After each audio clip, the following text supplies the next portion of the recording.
What's up, Marvel fans and geeks all over the universe? My name is Altair. It's me, Giuseppe. It's Candy. I'm Mayor. And Mika. And by our powers combined, we are Fiverwatch. And we're here to bring you your weekly dose of geek content and episode breakdowns.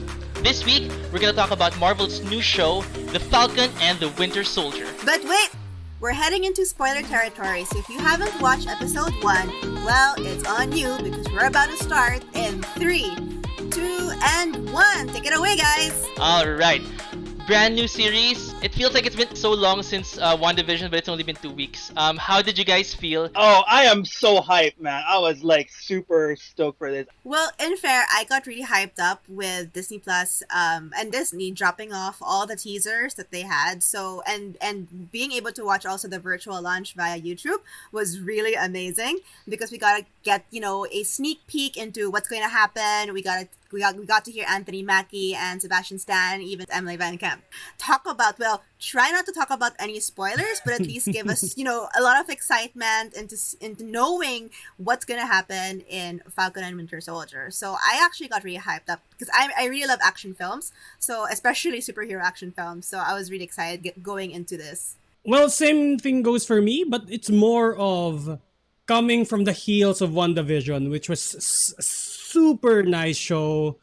Hats off to Disney for starting out strong. So I guess this is their sophomore hit and they're trying to hit it out of the park once again. From the launch event that I saw as well, it seems to be pretty in line with the Captain America vibe of movies. So I liked it. I like the intrigue and I like the government conspiracies or that sort of undertone. So I'm really looking forward to this show. I actually have a bit of an opposite opinion because I was still grieving for WandaVision. So I'm still not completely over that, and I know Mayor knows exactly why. I still have unfinished business with WandaVision. But what I did like about the pilot episode was that it was so different. I love this whole buddy cop kind of feel, and it also makes it kind of difficult to compare it to WandaVision just because it's so different. So I did enjoy the pilot episode. I have to admit, I watched Age of Ultron to get my WandaVision feels, and before this, I went ahead and watched The Winter Soldier again. So I'm all fully pumped up, and I'm so excited to see Bucky Barnes and Sam Wilson in action again. So before we started, we all came up with our favorite points about the first episode. The first episode was jam-packed, high-octane action. That first scene, man, that first action scene, I don't think I've ever seen an action scene like that on a TV show in that scale. I mean, what the hell? We're watching a movie. It was a movie. Yeah. It gave me MCU movie feels, and I was like, okay, I am probably gonna end up watching or marathoning the entire MCU all over again after this. Can I just say, I'm gonna go over to the moon here. One of the best, if not top 10 superhero action scenes. I personally think it's up there. If we're talking about superhero fight scenes, the best, I'm talking about stuff like the first part in the second X-Men movie with Nightcrawler, or stuff like Spider-Man versus Dr. Octopus in Spider-Man 2. That level, I mean, I'm sorry, I'm reaching over the moon here, guys. I think this fight scene is on that level. It's so good. I mean, even though let's be honest, it's a little bit unrealistic. I mean, it's clearly CG, but very amazing CG. It was CG? I was gonna ask, was that CG? Because it Yeah, didn't look CG I think they actually went. No, Anthony Mackie did all of that. Did he really skydive? He did all of that. It looked like they actually were But guys, skydiving. can I just say, Red Wing is Imba. I I mean, come on! Red Wing. I mean, come on. Red Wing is gonna get nerfed on the future episode. Red Wing is He Iron will. Man level. No, that entire thing, I mean, at least it is pretty CG. I mean, the idea of sky gliding, I mean, that is freaking dangerous, man. And to see all these guys, super lining up and then not hitting the helicopter blades coming. Oh, definitely the part with the helicopter. I think that's CG. But I'm curious if they ever shot other scenes of them just gliding. It looks like they were. Oh, I'm sure there are. I mean, those- there are probably a couple of I'm sure there are some scenes where they did. In my actually head, when I was watching, I'm glad Anthony Mackie doesn't have Vertigo. He doesn't have vertigo or doesn't have motion sickness. Because if that was me, I'd be like, ah. But whatever it was, I mean, my suspension of disbelief was there. I mean, I actually was in the belief that I was watching an actual live action scene. I didn't like it. Never crossed my mind that it was CG. So that it was that well done. So like I feel like that was a pretty intense show off thing for Disney to do, to basically open Falcon and the Winter Soldier with a skydiving scene. I think that was real. I think that was real. I think that was because like some of the shots I'm like, oh, would it actually be cheaper to green screen them, or to just actually have a bunch of stuntmen go on and do their thing? I'm sure like the actual explosions and the helicopters coming out and Yeah. like the rockets going everywhere, I think that's CG definitely. But I agree Yeah. also with Mika, especially there like some of the scenes were really shot well, so maybe those were Yeah. actual shots, especially of them just gliding or when they just jumped out of the helicopter. I'm just amazed at the budget actually that Disney Yeah. is throwing into this. Yeah. And it's paying off really well so far with episode 1. I know online we've seen mixed reactions. Well, I have seen mixed reactions. Some people coming off from WandaVision felt it a little bit meh, but of course it's just the first episode. For me, I Yeah. enjoy it right away because I like action, so I was highly entertained. The first episode of WandaVision was also kind of like establishing. So people weren't super excited. Like, oh, WandaVision! Right? It's like, oh, that's fun. Oh, that's fun. So I think I have a similar reaction with this one. It's like, it's a very good starter of a story. It planted a lot of things. Like, but for the action scenes, like what you guys said, it's Disney saying we can make movies even if we can't show them in theaters. Exactly. We'll make Exactly. a movie, cut it up in 6 parts, and show it to you on TV. Just to add to that point though, Mayor, I know Kevin Feige is insisting definitely that the movies like Black Widow, etc., will really come out in theaters despite the pandemic because they're really meant for theaters, while those for Disney Plus will really be for the small screen. But again, the production value and Yeah. everything that they're putting into this, it's really worth it. It brings those 90s action vibes back. When the Russo brothers came into Marvel, they introduced us to Winter Soldier, and it feels like we're going back to that era, the gritty, down to earth, just like really grounded action. I mean, I also love the space escapades of MCU. I also love where WandaVision took us in the arcane, talking about magic and spells. But this is an area of MCU which I have a bias for. I like it gritty, dirty, and like just really hard hitting action. So I'm super excited about where they're going with this TV show. I agree 100%. I mean, I love like the espionage Yeah. world of Marvel. Mhm. Not just MCU actually. I'm talking about like 616 Ultimate, comic storylines.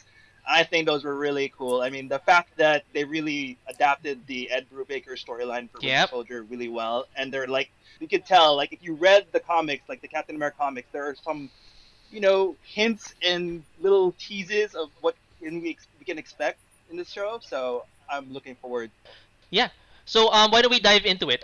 Right after that big opening scene, we start off where Sam Wilson is. He was prepping up. He was in his room in a suit, and he went back to the Smithsonian where initially the shield, Captain America's shield, was in display. He was giving it back because basically he doesn't feel like he was worthy to take the mantle of Captain America. And I think that's going to be one of the overall themes of this. It's basically Sam trying to step into those big shoes that Steve Rogers left as Captain America. This is where the part where my number one, the thing that I like the most, it's on the top of my list.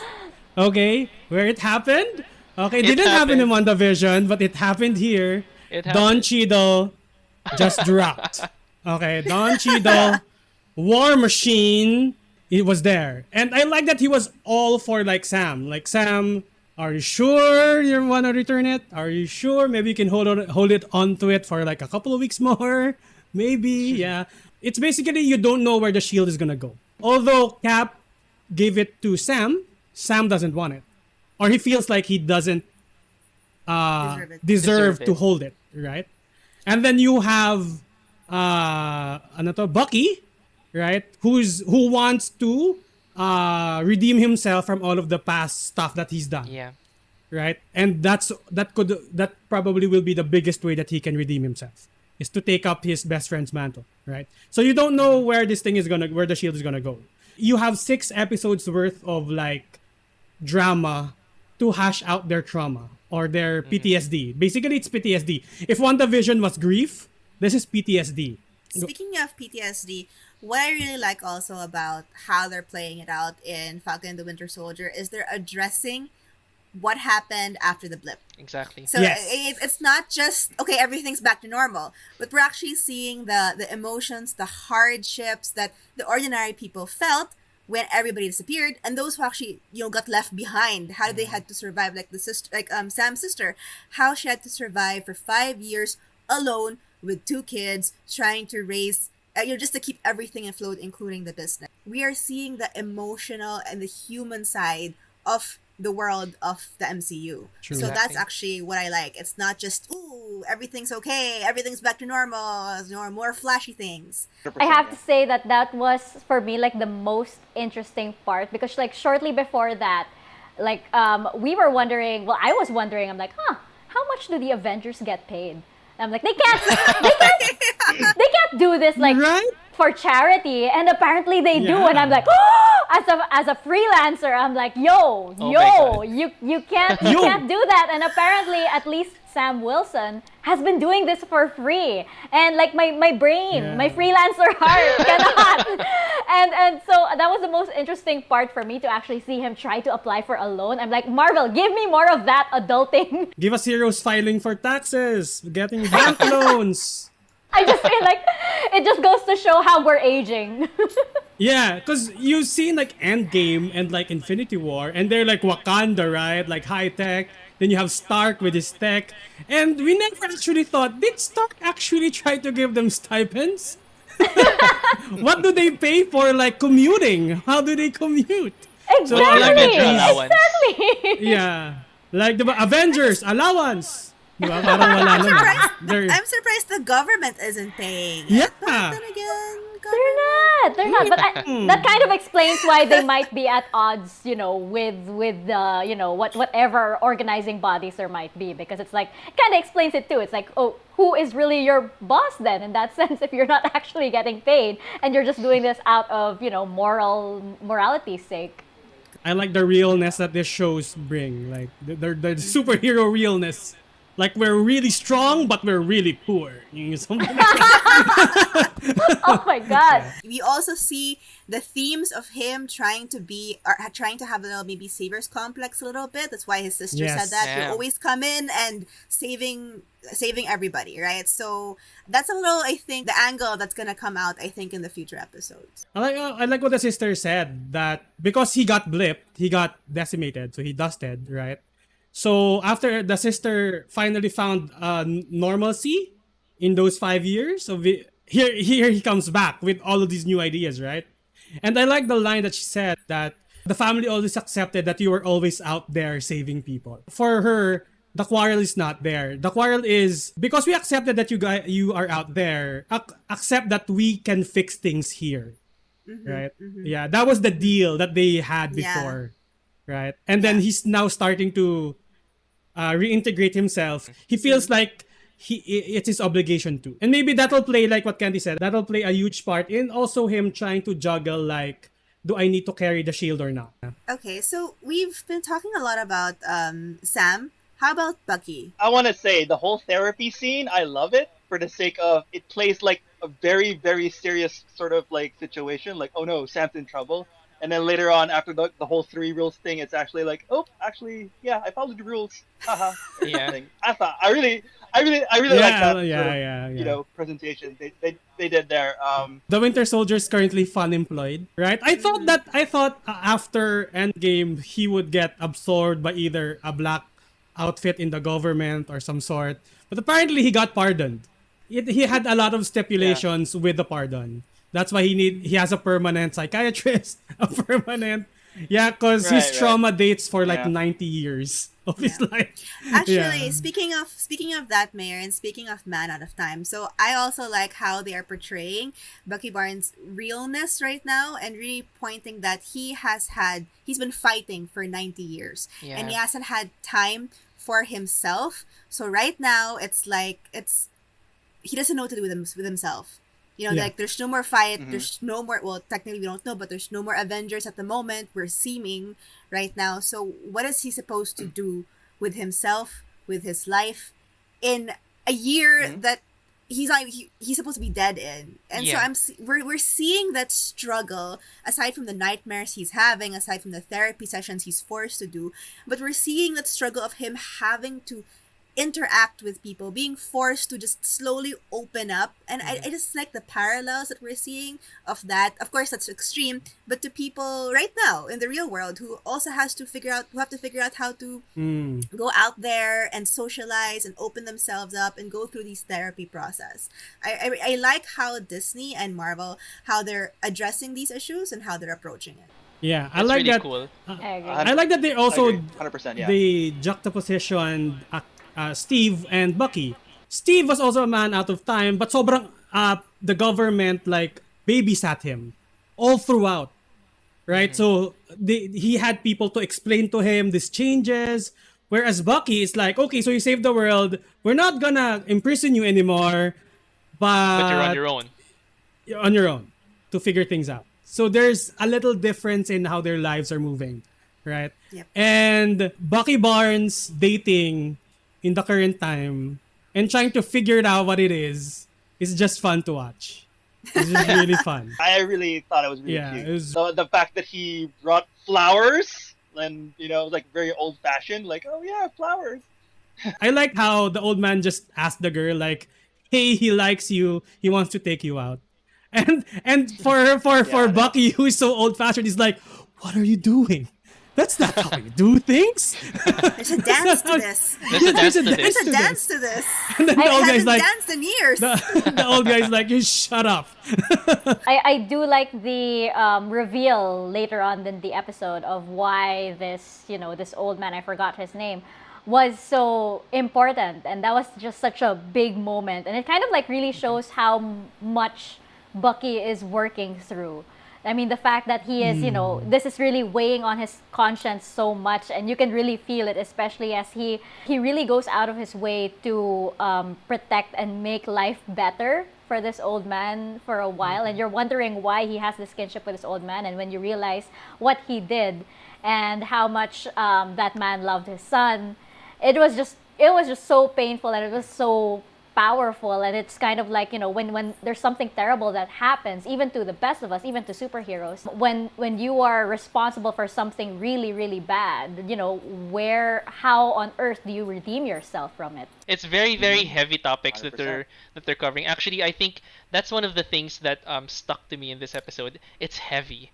Like you can feel the weight of these characters, and it's not like, because when we opened with WandaVision, it was very light, and the 50s episodes, it's only later on and where it started getting heavier. But from the very first episode, like they're throwing at us where Bucky's at, his emotional baggage, where Sam is at, and his reluctance in taking in the mantle.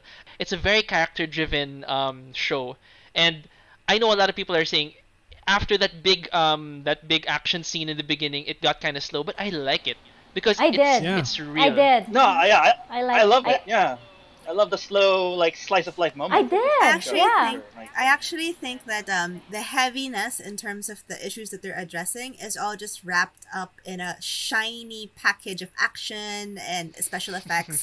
So it actually balances it off. Like you don't come off after the first episode feeling, oh my god, it's so heavy. But actually, you're still excited and light, but it's addressing really important and heavy issues. Exactly. So I just see a really great balance there. Falcon and the Winter Soldier, you have two war veterans, one of whom, suffered immense manipulation, like mental manipulation for the good part of his life to murder people. I mean, that's not gonna be a fun and games show, you're absolutely right. It's so interesting how they're tackling this series, and I just really love all of these tiny little moments. We've been treated to 10 years of Marvel's flashy comic book cover kind of stuff with Iron Man and everything.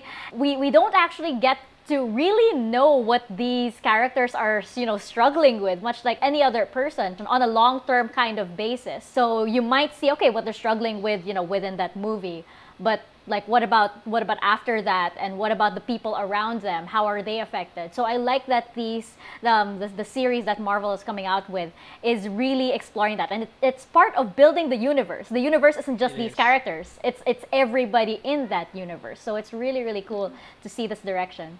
All right. So, is there any specific scenes or Easter eggs that you guys wanted to talk about in the episode?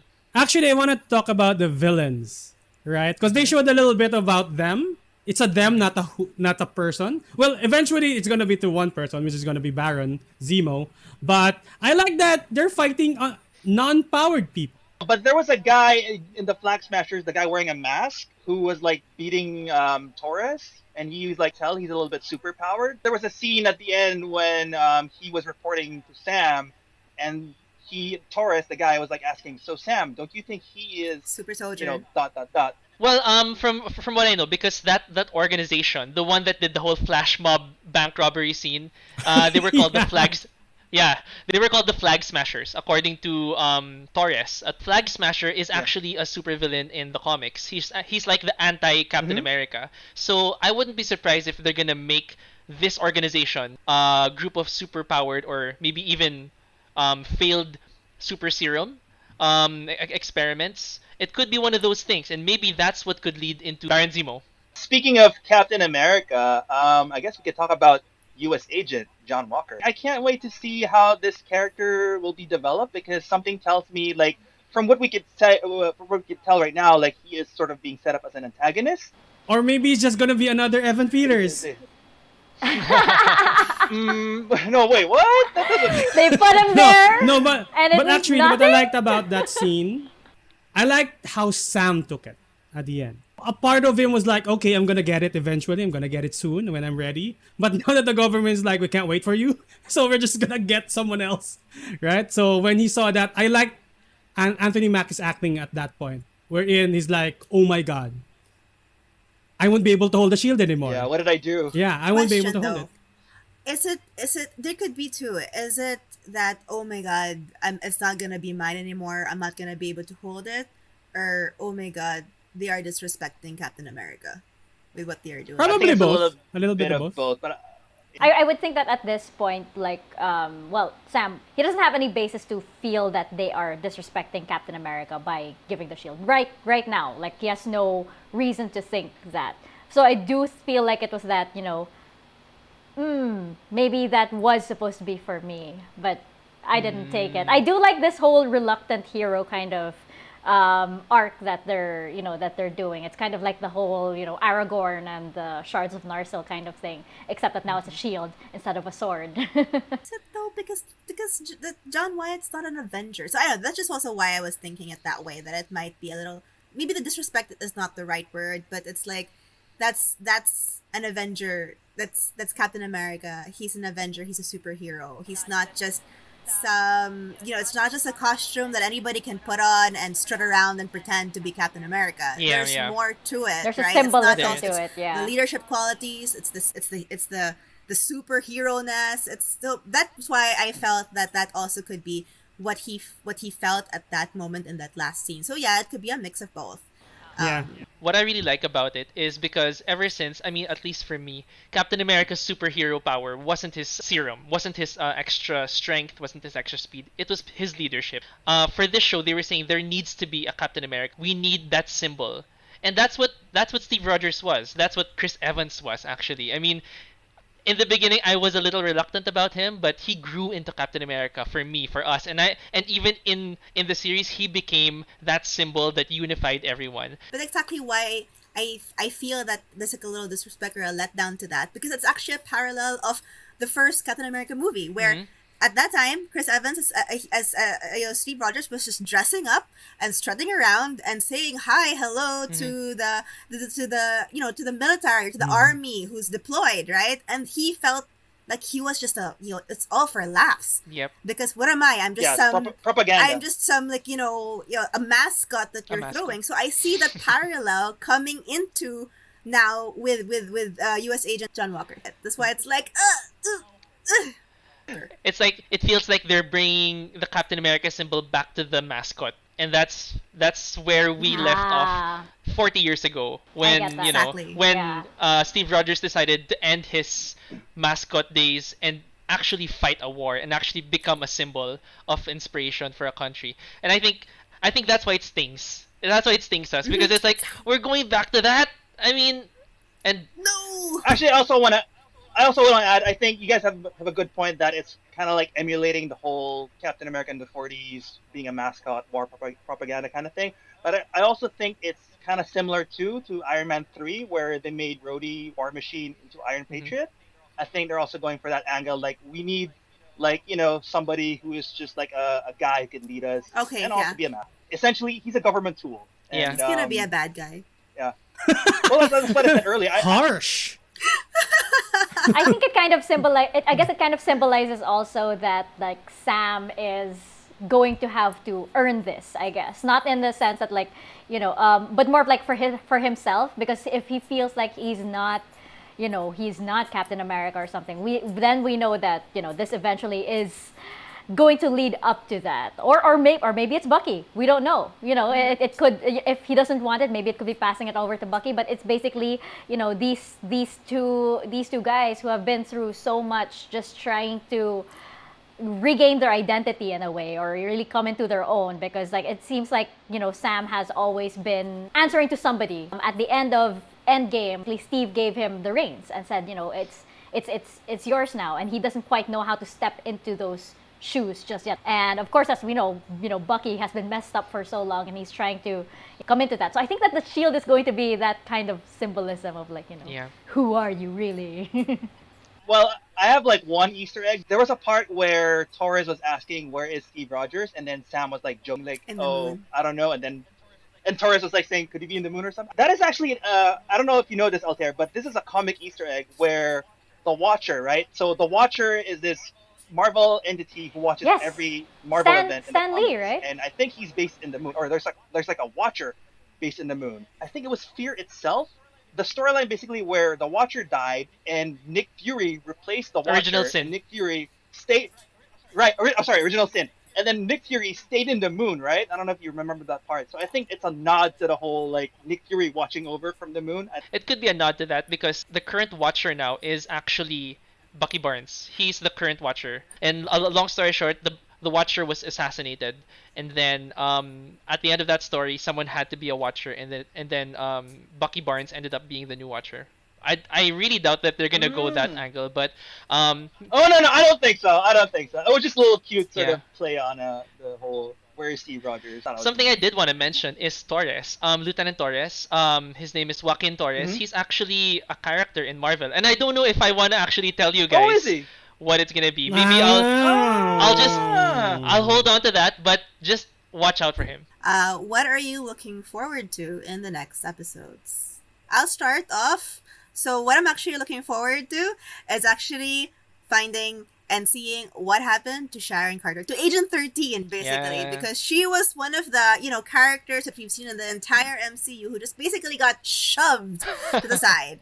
I mean, she played a pivotal character in, I think, Captain America, one of the Captain America movies, and then she even had that little romance thing with him, and then she never appeared again. Even at least an Endgame, or in at least the Yeah. three major Yeah. three major ending movies, at least show her like getting disintegrated or something. But no, so That's right. Yeah. so I appreciate that she's back, that she has a space here in Falcon and the Winter Soldier, and I'm really excited as to what role she's going to be playing, because she seems to be playing a really pivotal part in the series. I am definitely looking forward to Sam getting his loan. I think that will be the grand finale, and like everybody Yeah. who has tried to apply for a loan will be so relieved. But no, really, I am looking forward to that moment, as I mentioned earlier, when they do actually finally come into their own, and we find out, because I have a feeling it's here in the series, we find out who takes up that Captain America mantle.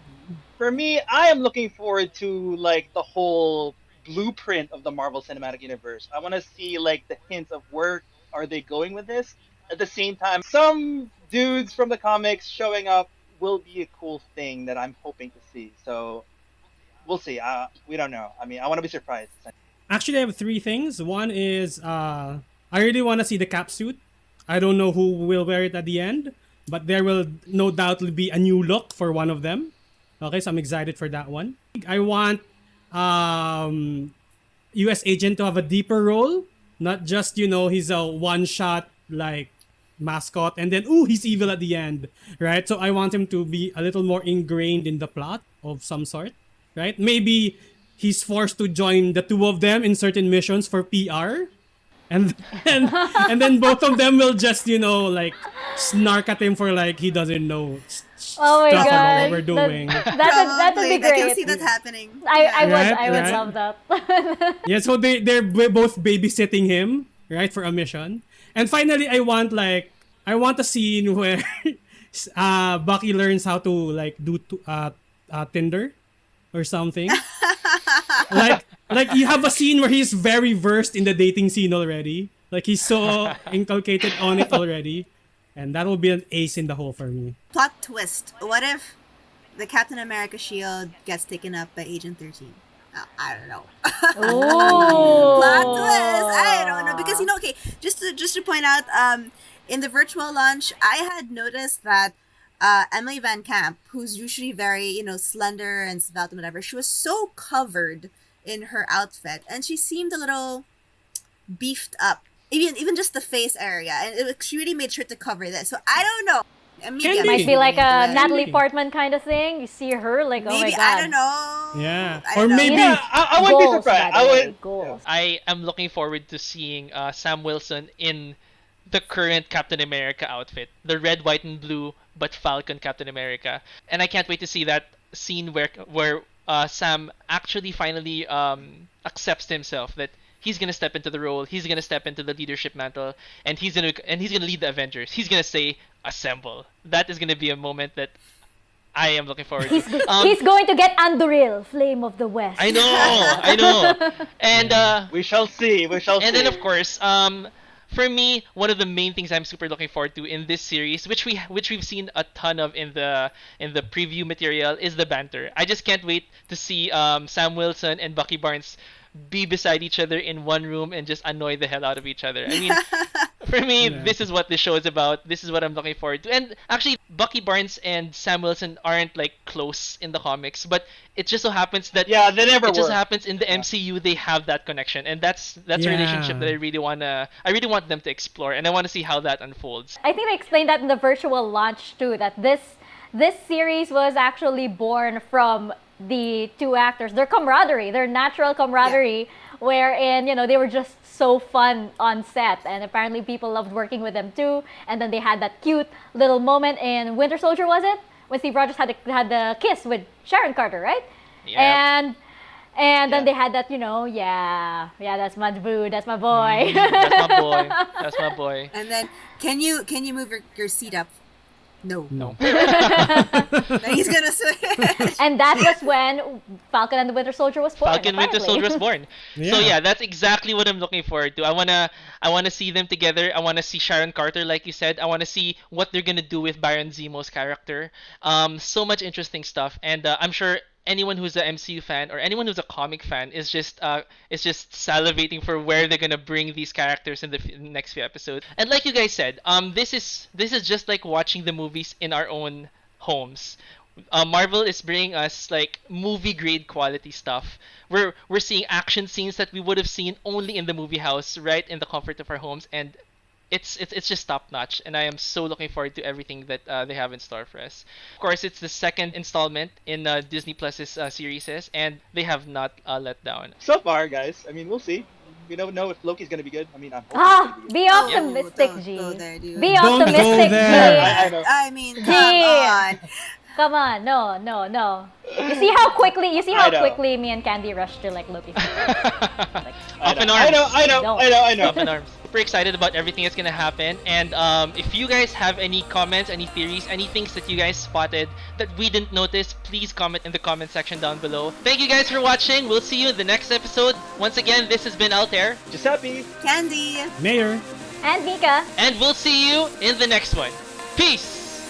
Bye.